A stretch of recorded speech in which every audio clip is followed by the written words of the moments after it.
Vamos então para essa pauta, que para mim é a pauta que vai monopolizar. Já monopolizou essa sexta, vai monopolizar o final de semana e vai trazer muitas novidades, muita coisa vai acontecer daqui para diante por conta desta notícia. O deputado licenciado Eduardo Bolsonaro concedeu entrevista à revista Veja em Dallas, nos Estados Unidos, onde ele tem vivido as últimas semanas. Nossa, que texto maravilhoso, hein, alemão? Em Dallas, onde ele tem vivido as últimas semanas. Parece que ele está em estado terminal. Não, parece que ele está em estado terminal. A foto, não, ele que tá texto... um gato na foto. A foto está linda. Passagem. Mas o jeito que o alemão escreveu, parece que ele está vivendo as últimas semanas. Não parece, Caivano? Você que é advogado... É que estava escrito isso na revista Veja. Não estava, não. Para de defender.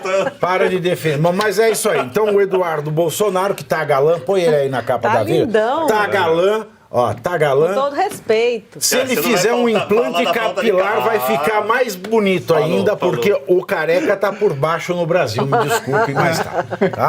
A entrevista que ele concedeu lá em Dallas, tá? Pra Veja, onde aconteceu num escritório de advocacia de um amigo do deputado. Acontece em um momento de tensão entre o MSTF, mais precisamente na figura canhestra, horripilante, terrível, maquiavélica, perigosa, fascista, comunista, tudo que não precista de Alexandre de Moraes e o governo Donald Trump. Eduardo Bolsonaro afirmou que Moraes comete, aspas, sucessivos abusos. E eu subscrevo, porque o abuso em Moraes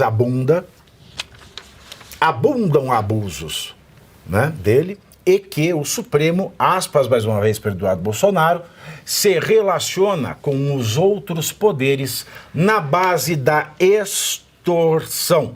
Extorsão, para quem não sabe, é ou você faz isso, ou eu vou lhe causar um mal. Se você não fizer o que eu estou mandando, você vai se fufuiê. Quando questionado pela Veja se aceitaria se candidatar à presidência no ano que vem, Eduardo Bolsonaro respondeu o seguinte, aspas, obviamente, se for uma missão dada pelo meu pai, vou cumprir, fecho aspas. Apesar da sinalização, Eduardo deixou claro que o candidato deveria ser o seu próprio pai, Jair Bolsonaro, que está inelegível por motivos esdrúxulos. E agora digo eu, se os motivos que deixaram Bolsonaro inelegível por 2 anos são sérios, Lula deveria estar inelegível por 80. Mais ainda, essa notícia tem gerado muita repercussão. De acordo com o jornal O Globo, o presidente do PSD, ele, aquele fantasma que flana por toda a política, ele que está em todos os cantos, ele que tudo vê, ele que tudo ouve.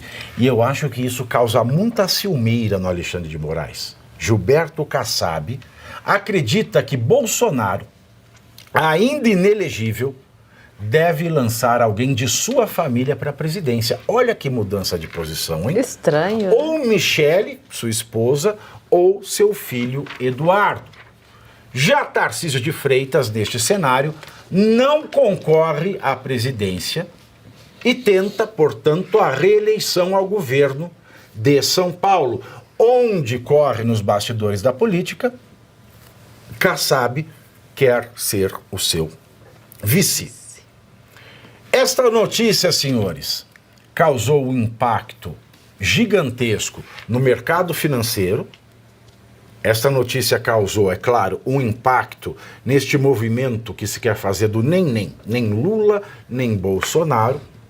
Eduardo Bolsonaro, que até uns meses atrás era na bolsa de apostas de pesquisadores de campanha presidencial, dado como uma escolha inviável, porque ele não teria o mesmo fôlego da Michele, o mesmo fôlego do Tarcísio e o mesmo fôlego de uma chapa com algum governador de direita, como Ratinho Júnior e Michele como vice.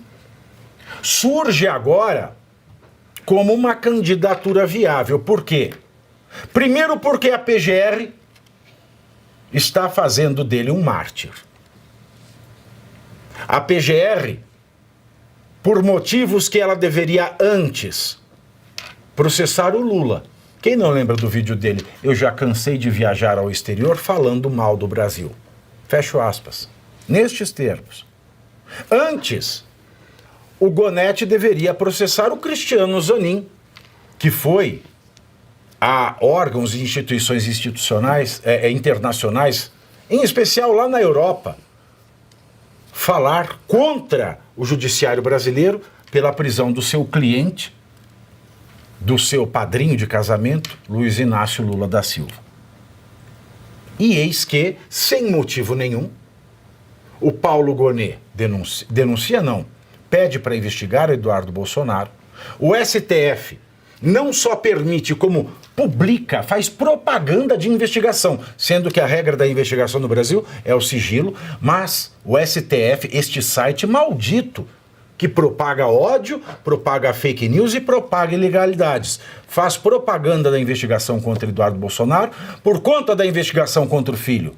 Começa a pressionar o pai e o ministro Bossa Nova, não contente em apenas admitir a investigação, ainda entrega a relatoria do caso, porque dizem que Eduardo Bolsonaro está atuando contra Moraes, ao próprio Moraes, que seria, não é, o interessado nesta questão. Então tudo isso é claro, contribui para a virtualidade de uma campanha de sucesso, vitoriosa de Eduardo Bolsonaro. E quero dizer mais uma coisa aqui, porque eu liguei para os colegas de Veja, liguei para os envolvidos na notícia, nós não saberíamos desse movimento. Nós sabemos desse movimento porque a capa da Veja foi batalhada por quem? Quem é que batalhou esta capa de Veja e deu ao Eduardo Bolsonaro um veículo idôneo e de abrangência nacional para dizer tudo o que ele disse? Fábio Weingarten, que foi rifado por Michele Bolsonaro da assessoria de imprensa. O Weingarten continua trabalhando em prol da direita e conseguiu entregar esse meio de se comunicar livremente, sem edição de Supremo, sem medo e de forma eficiente ao Eduardo Bolsonaro, que agora ganha musculatura para a corrida presidencial. É claro, se o STF não o prejudicar. Né, Ana Paula? É isso que eu ia comentar. Primeiro, quando ele tomou aquela decisão de permanecer nos Estados Unidos, nós já comentamos aqui na mesa que essa movimentação poderia levar ao que está acontecendo agora. Porque ele permanece nos Estados Unidos para fazer uma articulação que a gente tinha já essa expectativa de que dentro de alguns meses, algum tempo, nós teríamos efetivamente alguma sanção acontecendo e que, como ele mesmo disse, o Bernie ia espernear para sair do animal, então nós íamos ter a reação do STF, que é o que exatamente nós estamos vendo agora. Eu lembro que eu até cheguei a comentar que talvez a gente estivesse vendo naquele momento, quem sabe, uma possível definição de um grande presidenciável para 2026. Passou-se esses meses, essa situação está acontecendo. A minha pergunta é, será que eles não vão deixá-lo também inelegível a partir dessa própria investigação em relação ao trabalho brilhante que ele está fazendo nos Estados Unidos? Essa é a minha dúvida. Porque ele tem condições, ele tem apoio, ele está demonstrando o que o professor Marcelo Soares sempre fala aqui da questão da liderança, que é aquele que não vai desistir, não é uma questão administrativa, na minha avaliação. Não seria, tá, o meu candidato inicialmente, mas a gente começa a ver essa roupagem ou essa configuração mais, de forma mais veemente no Eduardo Bolsonaro como um presidenciável. E a situação do Kassab e do Tarcísio em São Paulo, a gente já discutiu aqui outras vezes que o Kassab estava lançando o Tarcísio para... teve um evento, foi um evento quase que de um lançamento à campanha presidencial, mas do ponto de vista lógico, quando a gente parte da premissa de que... Eu não sei se foi falado aqui na mesa várias vezes, que o sonho do Kassab seria ser governador de São Paulo, o caminho mais lógico é ele ser vice-governador de um governador praticamente reeleito, porque ele entra na sucessão da corrida pelo estado de São Paulo. Exato, imediatamente, é o mais como lógico. Vice, se existe uma lógica do Tarcísio ser candidato em 2020 e 2030, sim. Né, ele vira o governador sem precisar ir atrás de voto. Agora, você sabe o que é interessante nessa história toda? O interessante é o seguinte: o Kassab estava ao lado do Temer nesse movimento de nem Lula nem Bolsonaro. O Kassab agora é que vem a público dizer que o Tarcísio não vai servir para a corrida. Vai ser alguém que o Bolsonaro indicar. E provavelmente indicará o Eduardo Bolsonaro, que até então não tinha musculatura até esta perseguição. Então, se tem uma coisa que o STF e o Gonê fizeram, foi criar um candidato a presidente da direita. Aí nós tivemos aquele evento do PP de filiação do Guilherme Derrite, onde estava presente Valdemar Costa Neto, Kassab, Ciro Nogueira, Rueda, Tarcísio de Freitas, o próprio Derrite e a Renata Abreu do Podemos. Estava eleito ali, estava reunido ali, tirando o Tarcísio e as pessoas que já estavam sendo contadas por esse movimento de direita sem Bolsonaro. Agora, olha que interessante.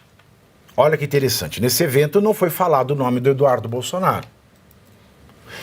É interessante porque o Derrite foi um candidato eleito com 130 mil votos. Ele foi eleito a reboque do Eduardo Bolsonaro.